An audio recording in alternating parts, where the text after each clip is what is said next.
So, hello friends, welcome back to our channel Exam Buddy. Now let's do our assignment Training of Trainers Week 12 Assignment 12. So the first question is which of the following is not one of the dimensions of employee loyalty? So these are the option career and status, job conditions, personal benefits, emotional stability. So let's check the answer of our first question. So question first, dimension of employee loyalty, job condition, personal benefits, career and status. So the answer of our first question is D, emotional stability. Now, the second question is state true and false. Empowering leaders share their power through delegation, coordination, and information sharing. True or false? So, let's check the answer of our second question. So, question second, empowering leaders share their power through delegation, coordination, and information sharing. So, the answer of our second question is A.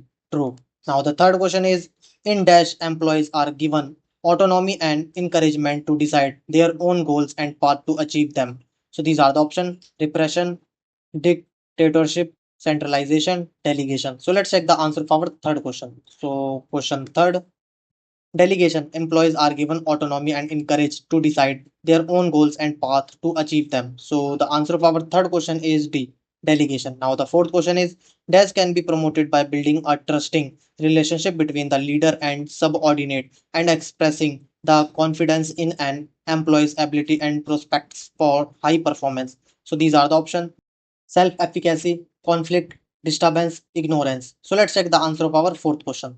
So question fourth, self-efficacy by building a trusting relationship between leader and subordinates and expression confidence in an employee's ability and prospects for high performance. So the answer of our fourth question is A, self-efficacy. Now the fifth question is which of the following is not the behavior of loyal employees? So these are the option. And now let's check the answer of our fifth question. So question fifth, loyal employees behavior, not lying, cheating, stealing, paying company products, helping co-workers. So the answer of our fifth question is C. Now the sixth question is which of the following is the evaluation method of training program? So these are the option. And now let's check the answer of our sixth question. So question six, type of evaluation, formative evaluation. So the answer of our sixth question is C, formative evaluation. Now the seventh question is which of the following refer to the extent that training outcomes measure inappropriate capabilities or is affected by the extraneous conditions. So these are the option. And now let's check the answer of our seventh question.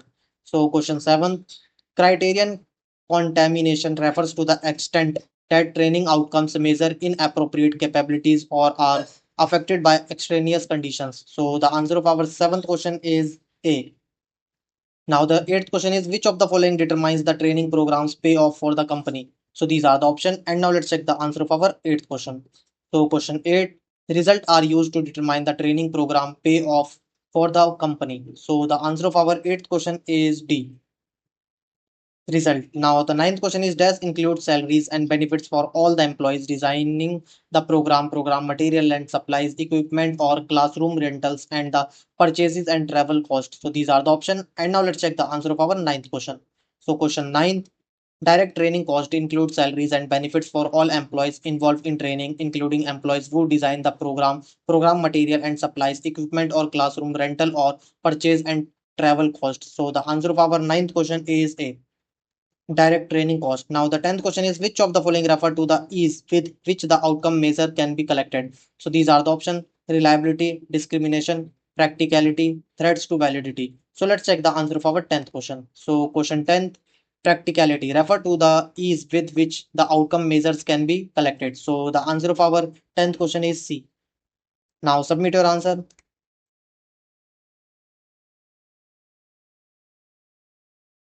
Thank you, friends, for watching our video.